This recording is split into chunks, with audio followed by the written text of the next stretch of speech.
हमने कल के वीडियो में हिंदी के चैप्टर 1 और चैप्टर 2 को देख लिया था। हम आज इसमें लेसन 3 और लेसन 4 को देखेंगे, जिसमें कि लेसन 3 में है संपूर्ण क्रांति, जिसके लेखक है जयप्रकाश नारायण, और लेसन 4 में है अर्धनारीश्वर, जिसके की लेखक है रामधारी सिंह दिनकर। तो आइए हम देखते हैं कि इन दोनों चैप्टर्स के महत्वपूर्ण पॉइंट्स को और इस चैप्टर से कौन कौन से क्वेश्चन बन सकते हैं, उसके कुछ प्रश्नों को भी हम अंत में देखने का प्रयास करेंगे। तो आइए शुरू करते हैं वीडियो को।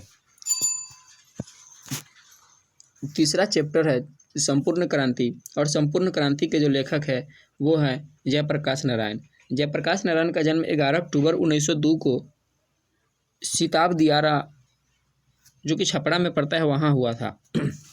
तो इनका जन्म याद रखेंगे, 11 अक्टूबर 1902 को इनका जन्म हुआ था। वहीं इनका मृत्यु की बात करें तो 8 अक्टूबर 1979 को हुआ था। इनका जन्म स्थान आपको हमने बताया कि इनका जन्म स्थान जो था वह सिताब दियारा था, और इनके बचपन का नाम बाउल था। इनको जेपी और लोकनायक के उपनाम से भी जाना जाता है। तो यदि आपसे पूछा जाए कि जयप्रकाश नारायण के बचपन का नाम क्या था, तो आंसर होगा बाउल। जेपी किनका उपनाम है तो जयप्रकाश नारायण। लोकनायक किनका उपनाम है तो जयप्रकाश नारायण का।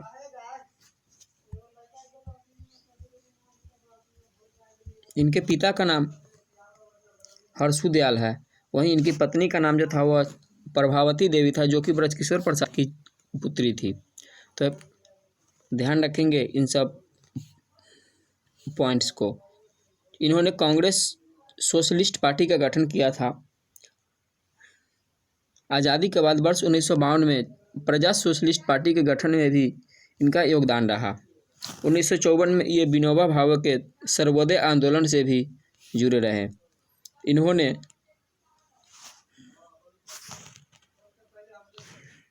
उन्नीस में छात्र आंदोलन का भी नेतृत्व किया तथा संपूर्ण क्रांति के नायक बने। तो यदि पूछा जाएगा संपूर्ण क्रांति कब हुआ था, तो आप लोग याद रखेंगे संपूर्ण क्रांति 1974 में हुआ था।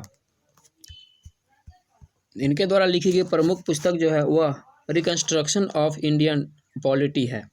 तो याद रखेंगे रिकंस्ट्रक्शन ऑफ इंडियन पॉलिटी के लेखक जो है वो जयप्रकाश नारायण है।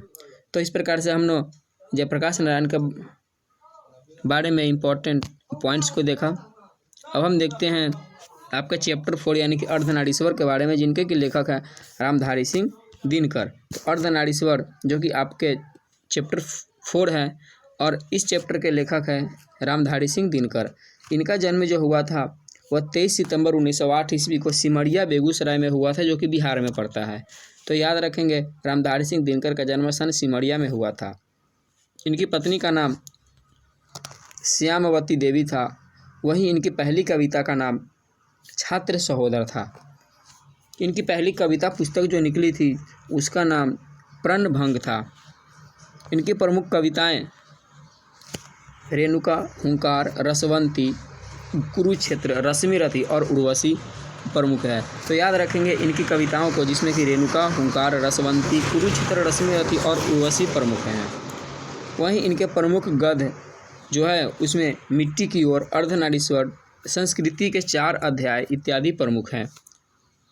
इनको बहुत सारे पुरस्कार भी मिला, जिसमें कि संस्कृति के 4 अध्याय के लिए इनको साहित्य अकादमी पुरस्कार तथा उर्वशी के लिए भारतीय ज्ञानपीठ पुरस्कार दिया गया था।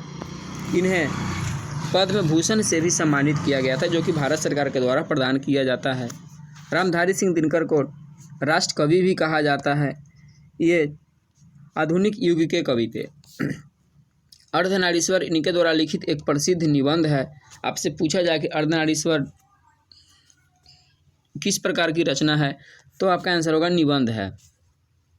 अर्धनारीश्वर शंकर और पार्वती का एक कल्पित रूप माना जाता है, जिनमें कि शंकर और पार्वती को मिला करके अर्धनारीश्वर की रचना होती है। तो हमने आपको बताया